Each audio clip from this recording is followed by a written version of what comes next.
Então, o mundo virou VUCA logo na minha vez, e a resposta de partida minha já é que não, o mundo não virou VUCA logo na nossa vez. O mundo é VUCA há muito tempo.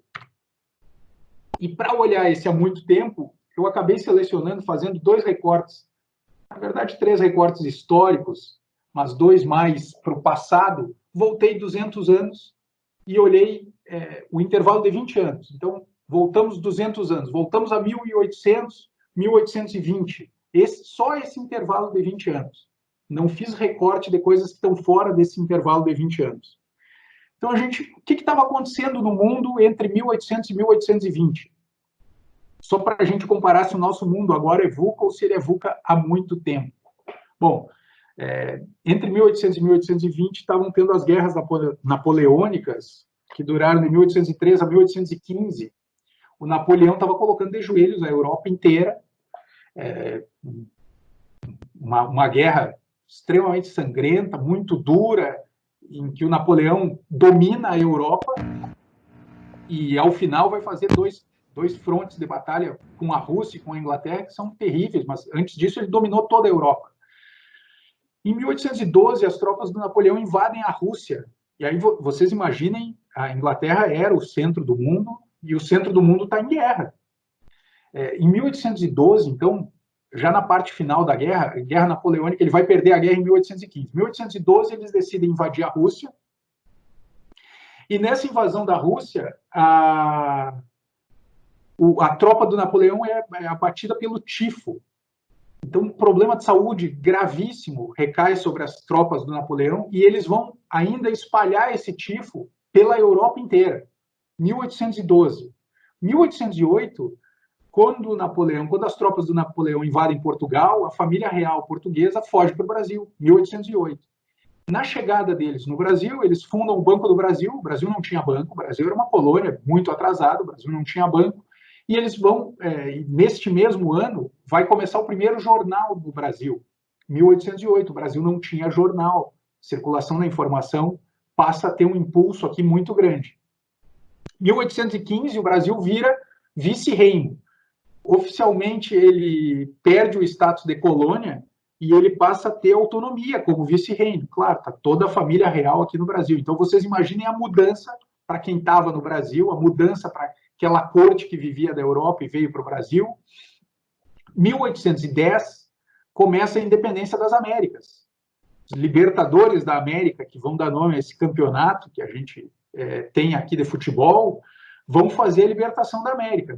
1810, a independência do México, 1810, a independência do Chile, a da Argentina ela é um pouquinho mais faseada, mas 1816 a Argentina faz a independência. E para fechar esse ciclo, 1820 vai ter a revolta do Porto, em Portugal, e a família real, que tinha passado de 1808 a 1820 no Brasil, em 21 ela volta, depois da revolta do Porto. Mas volta para uma outra realidade. O rei vem para o Brasil absolutista e volta tendo que jurar uma Constituição. Então, nesse tempo, Napoleão já perdeu a guerra. É um mundo em brutais transformações. Tanto quando a gente pensa no Brasil, quanto a gente pensa na Europa, são brutais mudanças. A gente dá um salto 100 anos e vai para o intervalo de 1900 a 1920. O Einstein derruba a física do Newton, entre 1905 e 1907, ele derruba a física do Newton, que era uma física criada lá em 1684. Energia elétrica nas ruas do Rio, 1904, o Rio começa a ter energia elétrica. 1913, o Ford cria o conceito da linha de montagem e vai mudar a indústria do mundo para sempre com o conceito de linha de montagem. A Europa está toda vivendo uma paz armada, porque a iminência de um conflito armado é evidente, todos os países estão se armando, e o Japão está com o seu imperador aqui, era o Taisho na época, começando a expansão. O Japão está vendo que não tem mais matéria-prima e começa a sua expansão, invade a China, invade a Manchúria. Em 1914, o Ford distribui lucros da Ford Motors. Isso aqui era algo impensável para a época. De 14 a 18, o mundo entra na Primeira Guerra Mundial. 1917, a Revolução Russa. A Rússia sai da guerra e vai para um outro regime. O comunismo, a Revolução Comunista, se impõe na Rússia. 1918, o tifo lá de 1812, das tropas do Napoleão. 1918, a gripe espanhola. 1919, a primeira empresa aérea comercial do mundo é fundada, que é a KLM. E aí o transporte aéreo vai se expandir no mundo. Aquilo que era só de navio, levando muito tempo, passa a contar com o transporte aéreo. Fim da Primeira Guerra Mundial, uma nova paz armada. Um novo conflito se desenha logo à frente. Então, a partir de 1918, a paz armada na Europa. E aqui um recortezinho especial, imigração alemã para o Brasil. De 1904 a 1913, 33, quase 34 mil alemães vieram para o Brasil. De 1914 a 1923, mais 30 mil. Vocês imaginem o que é deixar o seu país, aonde se nasceu, cresceu, e vir para um país totalmente novo, pouca informação, lugar incerto, condições incertas. É nesse cenário que essas 178 famílias, em 1919, saíram de Wittenberg e vieram para o que seria hoje Panambi. 1919. Então, de novo, é um mundo aqui em efervescência, é um mundo em brutais mudanças, e é um mundo enfrentando também, não por acaso, está pincelado nos dois, problemas de saúde, pandemias graves de saúde. Quando a gente vai para o nosso passado não tão distante, e aí nós vamos dar uma olhadinha no começo dos anos 2000, estoura a bolha das .com. A gente tem o final da década de 90, as empresas de informática com enorme destaque na Bolsa, principalmente na Bolsa americana.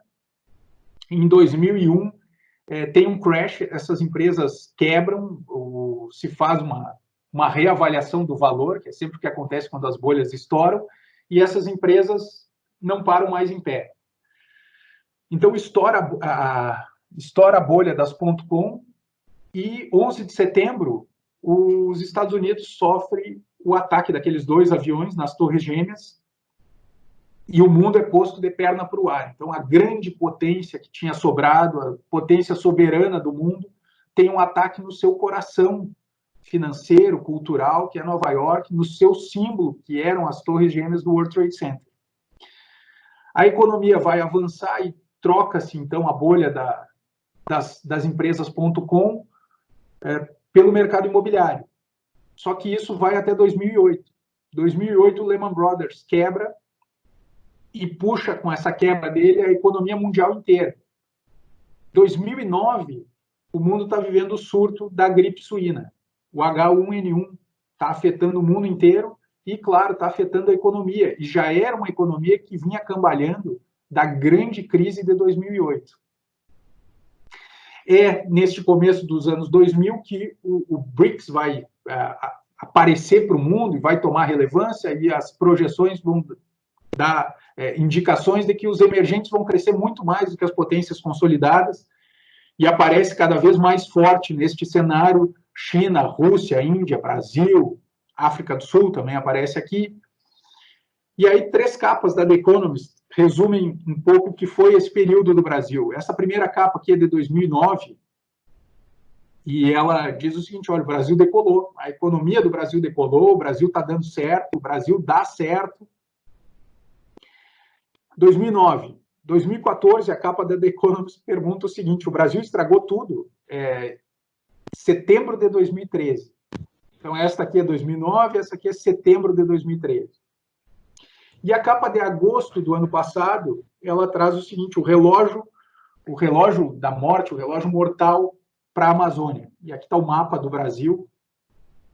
Então, as 3 capas da The Economist resumem um pouquinho o que foi esse período aqui de 2000 a 2020. Uma grande euforia, uma convicção de que agora o Brasil estava dando certo. Logo depois, 2009 para 2013, será que o Brasil estragou tudo? Isso era 2013, nós ainda nem tínhamos passado pelos anos terríveis de 2015, 2016. E agosto do ano passado, a preocupação com a Amazônia.